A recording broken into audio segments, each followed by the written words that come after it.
Hello everyone, आप सभी का स्वागत है हमारे YouTube channel infinity classes Gorakhpur के करंट अफेयर क्लासेस में। तो चलिए दोस्तों, आज के टॉपिक वाइज करंट अफेयर की क्लास को हम स्टार्ट करते हैं और देखते हैं अपने पहले क्वेश्चन को। पहला क्वेश्चन हमारा ये दिया हुआ है, हाल ही में महर्षि, ठीक है, हाल ही में महर्षि वाल्मीकि अंतर्राष्ट्रीय हवाई अड्डे का उद्घाटन कहाँ पर हुआ है। हाल ही में महर्षि वाल्मीकि अंतर्राष्ट्रीय हवाई अड्डे का उद्घाटन कहाँ पर हुआ है। तो सबसे पहले हम लिखेंगे, ठीक है, महर्षि, ठीक है, महर्षि वाल्मीकि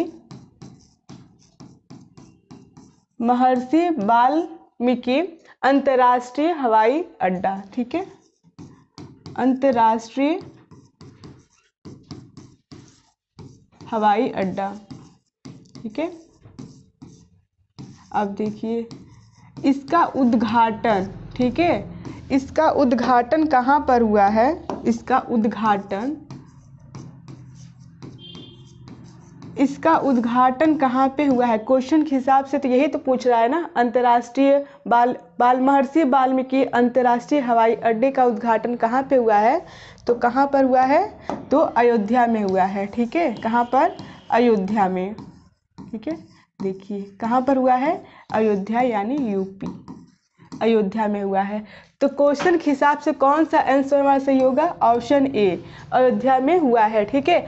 अब यहाँ पर एक और इम्पॉर्टेंट मतलब क्वेश्चन बन रहा है। वो क्वेश्चन ये है, जो यहाँ के हनुमानगढ़ी, ठीक है, अयोध्या के जो हनुमानगढ़ी है, अयोध्या के जो हनुमान, ठीक है,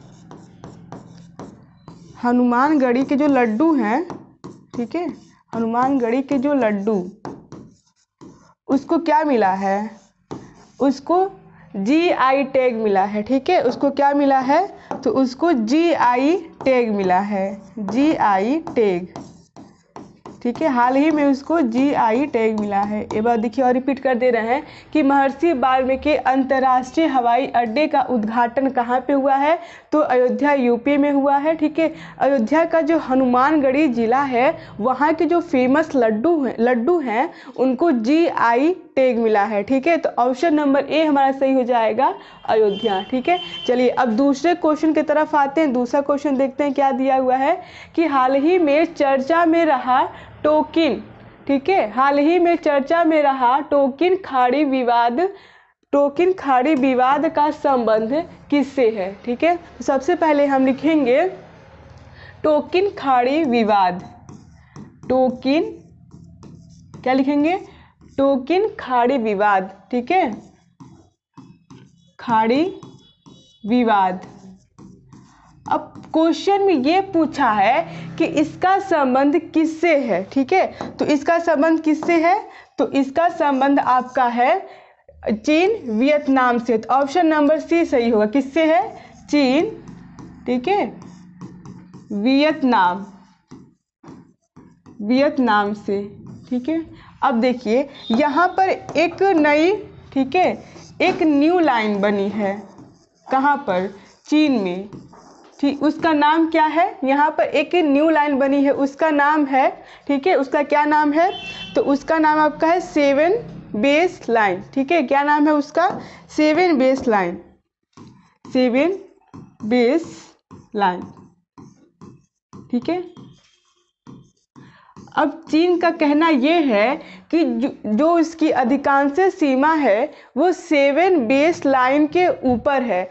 तो इस हिसाब से क्या होगा, इस हिसाब से जो आपका टोकिन खाड़ी है, ठीक है, टोकिन, इस हिसाब से जो टोकिन खाड़ी है वो कितने प्रतिशत चीन की तरफ चला जाएगा, कितने प्रतिशत चला जाएगा, तो 60%, ठीक है, 60% चीन की तरफ चला जाएगा, ठीक है, चीन की तरफ चला जाएगा। देख लीजिए कि यहाँ पे एक न्यू लाइन है, उसका क्या नाम है, 7 बेस लाइन। अब चीन का कहना ये है कि जो उसकी अधिकांश सीमा है वो 7 जो बेस लाइन है, वहाँ की जो न्यू लाइन है उसके ऊपर है। तो इस हिसाब से जो टोकिन खाड़ी है वो 60%, ठीक है, चीन की तरफ चली जाएंगी, ठीक है। और यहाँ पर एक और विवाद हुआ था, वो कौन सा विवाद था, डैश लाइन विवाद, ठीक है। यहाँ पर एक और, यानी चीन में एक और विवाद हुआ था, डेस, ठीक है, डेस विवाद, डेस लाइन विवाद हुआ था, ठीक है, डेस लाइन विवाद, ठीक। अब ये कहाँ पे हुआ था? तो दक्षिणी चीन सागर में। कहाँ पे हुआ था? दक्षिणी चीन सागर, ठीक है, दक्षिणी चीन सागर, ठीक है। इस क्वेश्चन से इतने इंपॉर्टेंट पॉइंट्स बन रहे थे। पहला ये कि किससे संबंधित है, तो चीन वियतनाम से संबंधित है। यहाँ पर एक न्यू लाइन है, उसका क्या नाम है? 7 बेस लाइन नाम है। अब चीन का कहना यह था कि जो उसकी अधिकांश सीमा है वो 7 बेस लाइन के ऊपर है। तो इस हिसाब से टोकिन जो बंगाल, जो टोकिन जो खाड़ी विवाद है वो कितने प्रतिशत चीन की तरफ चला जाएगा? तो 60%। लेकिन इससे पहले एक और विवाद हुआ था, वो उसका नाम क्या था? तो उसका नाम डेस विवाद था, डेस लाइन विवाद था। ये चीन के कहाँ पर हुआ था? दक्षिणी चीन सागर में हुआ था, ठीक है। चलिए अगले क्वेश्चन की तरफ आते हैं और बताते हैं अगला क्वेश्चन आपका कौन सा है, ठीक है। देखिए, हाल ही में अफ्रीकी महाद्वीप द्वारा अपनाए गए याओंडे घोषणा पत्र का संबंध किससे है, ठीक है। याओंडे घोषणा पत्र का संबंध किससे है? तो सबसे पहले हम लिखेंगे याओंडे घोषणा पत्र होता क्या है, ठीक है। याओंडे घोषणा पत्र, ठीक है, घोषणा पत्र। अब देखिए यहाँ पे जो 11 अफ्रीकी देश हैं, ठीक है, कितने? 11 अफ्रीकी देश, 11 अफ्रीकी देश, अफ्रीकी देश यहाँ पर, ठीक है, यानी 11 अफ्रीकी देश में मलेरिया के उन्मूलन के लिए, ठीक है, मलेरिया के उन्मूलन के लिए, किसे? उन्मूलन के लिए दिया गया है, ठीक है, के लिए दिया गया है। अब आगे देखिए, दिया गया, ठीक है। अब देखिए, मलेरिया के उन्मूलन के लिए याओंडे घोषणा पत्र जो 11 अफ्रीकी देश हैं वहाँ पर दिया गया है, ठीक है। अब देखिए आगे क्या बताता है, तो ऑप्शन नंबर कौन सा सही होगा हमारा? ऑप्शन नंबर हमारा कौन सा सही होगा? तो मलेरिया सही होगा, ठीक है। यानी 11 अफ्रीकी देश, ये याद रखिएगा, कितने हैं? 11 अफ्रीकी देश हैं, ठीक है। अब देखिए जो याओंडे घोषणा पत्र है ये इसका संबंध किससे है, ठीक है। इसका संबंध आपका कैमरून से है, ठीक है, कैमरून देश, ठीक है।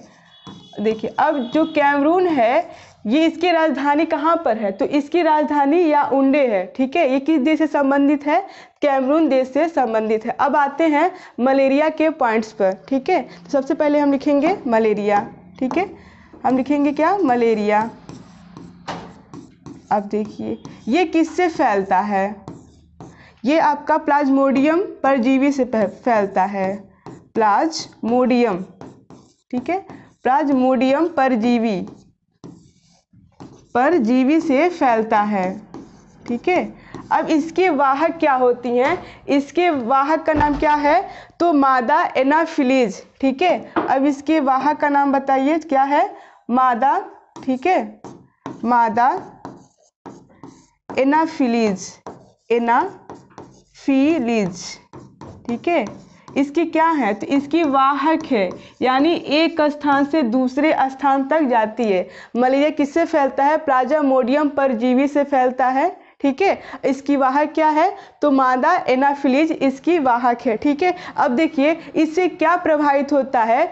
आरबीसी, क्या प्रभावित होता है? ठीक है, देखिए क्या? तो आरबीसी, ठीक है, आरबीसी इससे प्रभावित होता है, ठीक है, प्रभावित होता है यानी मलेरिया से, ठीक है। अब देखिए इसके वाहक का नाम आप याद रखिएगा, मादा एनाफिलीज इसकी वाहक होती हैं, ठीक है। अब देखिए इसकी जो दवा है कुनैन सिनकोन है, क्या है? कुनैन, देख लीजिए क्या है इसकी दवा? कुनैन सिनकोन, सिनकोन। कुनेन सिनकोन किसकी दवा है? तो मलेरिया की दवा है। किसकी? मलेरिया। ठीक है, मलेरिया की दवा है। देखिए ये आपका इम्पोर्टेंट पॉइंट जो है कंप्लीट हो गया। सब फिर एक बार और रिपीट कर दे रहे हैं हम कि जो याओंडे घोषणा पत्र है ये किससे रिलेट है? 11 अफ्रीकन कंट्री से। ठीक है, ये मलेरिया के उन्मूलन के लिए दिया गया है। ठीक है, अब देखिए ये कैमरून देश से संबंधित है। और जब मलेरिया किससे फैलता है? प्लाज्मोडियम परजीवी से फैलता है। इसके वाहक का नाम बताइए। तो इसकी वाहक का नाम है मादा एनाफिलीज। इसकी वाहक होती हैं। इससे क्या प्रभावित होता है? आरबीसी। इससे आरबीसी प्रभावित होता है। और इसकी दवा क्या है? तो कुनेन सिनकोन इसकी दवा है। ठीक है, तो चलिए अगले क्वेश्चन की तरफ बढ़ते हैं और देखते हैं अगला क्वेश्चन हमारा क्या है। तो अगला क्वेश्चन हमारा ये है, हाल ही में डीआरडीओ ने MIRV, कौन सा? MIRV। हाल ही में डीआरडीओ ने और MIRV तकनीक पर आधारित किस मिसाइल का पहली बार प्रक्षेपण किया गया है? ये ध्यान दीजिएगा, यानी पहली बार किस मिसाइल का प्रक्षेपण किया गया है। तो सबसे पहले हम लिखेंगे, ठीक है, मतलब कौन सी वो मिसाइल है। तो वो कौन सी मिसाइल है आपकी? तो हम पहली बार लिखेंगे मिशन दिव्य शास्त्र। ठीक है, मिशन दिव्य शास्त्र। मिशन दिव्य शास्त्र। ठीक है, मिशन दिव्य शास्त्र। अब इसका जो है मिशन दिव्य शास्त्र का संचालन कौन कर रहा था?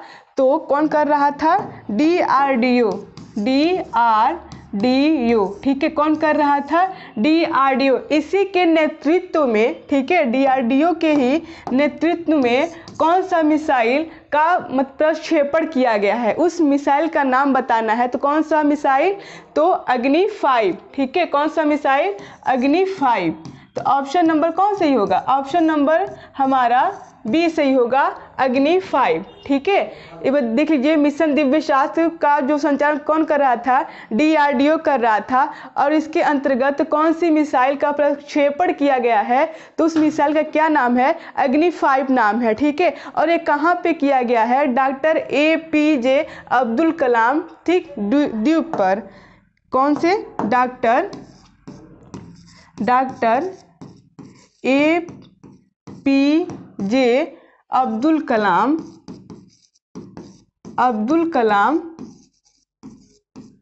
द्वीप पर। ठीक है, अब बताइए ये आपका कहाँ पड़ता है? APJ अब्दुल कलाम द्वीप ये कहाँ पर पड़ता है? तो ये आपका ओडिशा में पड़ता है। कहाँ पड़ता है?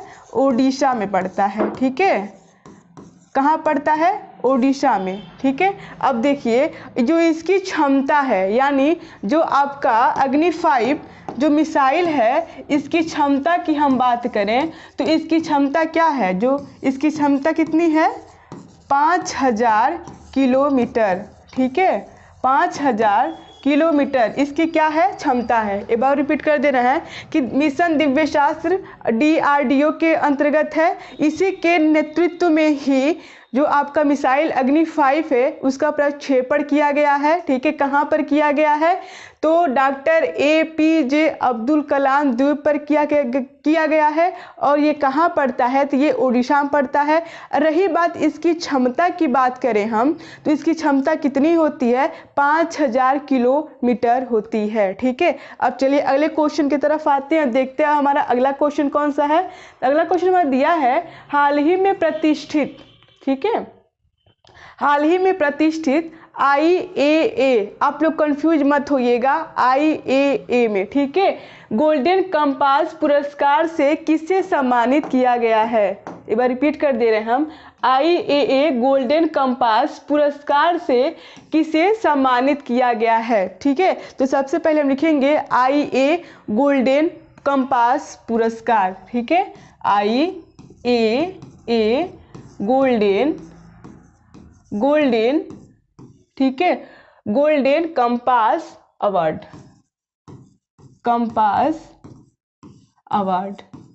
ठीक है, अब देखिए ये क्या होता है, ये आपका क्या होता है? अंतर्राष्ट्रीय विज्ञापन एसोसिएशंस। ठीक है, क्या होता है? अंतर्राष्ट्रीय ठीक विज्ञापन एसोसिएशन, विज्ञापन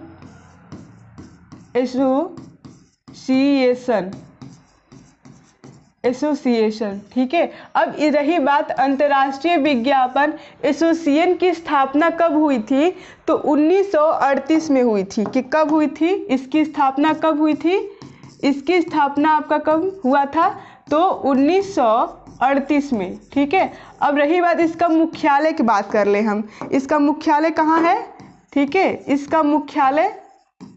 इसका मुख्यालय आपका है न्यूयॉर्क में। ठीक है, कहाँ पर है? न्यूयॉर्क में। देख लीजिए, न्यूयॉर्क में। ठीक है, न्यूयॉर्क, USA। कहाँ पर? USA।